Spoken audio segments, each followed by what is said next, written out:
Muy buenos días, queridos estudiantes. Bienvenidos a esta nueva clase de literatura. En esta ocasión nos vamos a dirigir a la página 65 de tu texto guía para hablar sobre el taller de habilidades y una técnica de estudio llamada la tabla de comparaciones. Vamos a iniciar hablando primeramente sobre su concepto. Las tablas de comparaciones son técnicas de estudios que nos van a permitir organizar la información en un cuadro de doble entrada. Le llamamos cuadro de doble entrada a aquel cuadro que tiene un ingreso tanto horizontal como vertical. Cada uno de las partes horizontales van a llamarse filas y cada una de las que están de forma vertical se van a llamar columnas. Cada una de estas entradas va a chocar, ya sea con una fila y una columna, y vamos a tener ahí un concepto.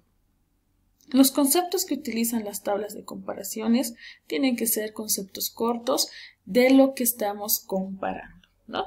Y también es importante que cuando nosotros elaboremos una tabla de comparaciones no podemos hacerla a la rápida, sino que debemos elaborar nuestra tabla en base a un texto leído y comprendido. Por ejemplo, para poder realizar una buena tabla de comparaciones tenemos que, número 1, leer el texto y comprenderlo.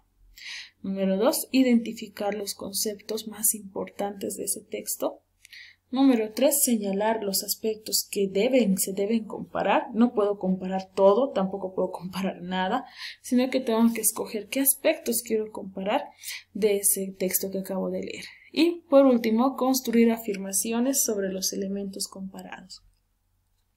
Una tabla de comparaciones no se hace copiando del mismo libro, sino que tú tienes que construir tus afirmaciones para que pueda ser entendible tu tabla de comparaciones.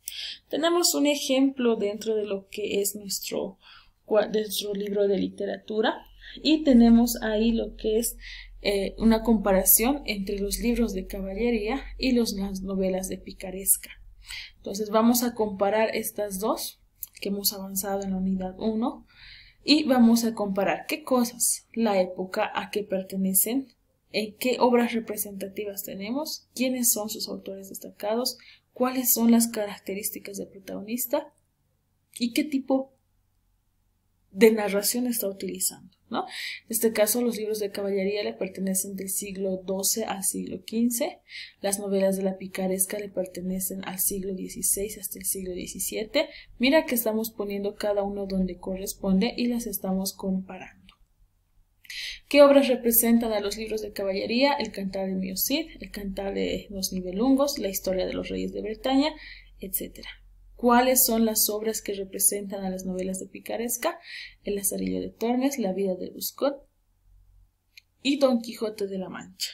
Y de esta manera vamos a ir realizando con el resto. Fíjate que cada una de las afirmaciones no son copia de conceptos, sino van a ser explicaciones, afirmaciones que crea la persona que lo está realizando. Estas afirmaciones tienen que ser cortas, directas y claras, ¿no? No podemos empezar a copiar largos, sino lo más concreto. Por ejemplo, características del protagonista en las novelas de caballería: era un héroe, un varón, un adulto, fuerte, noble y refinado. En las novelas de picaresca, la característica del protagonista era una persona de clase baja, pasa hambre y muchas veces tiene acciones deshonrosas, ¿no? Es decir, acciones que no van acordes a los valores que en esa época se utilizaban. Entonces nos vamos a poner ahora sí manos a la obra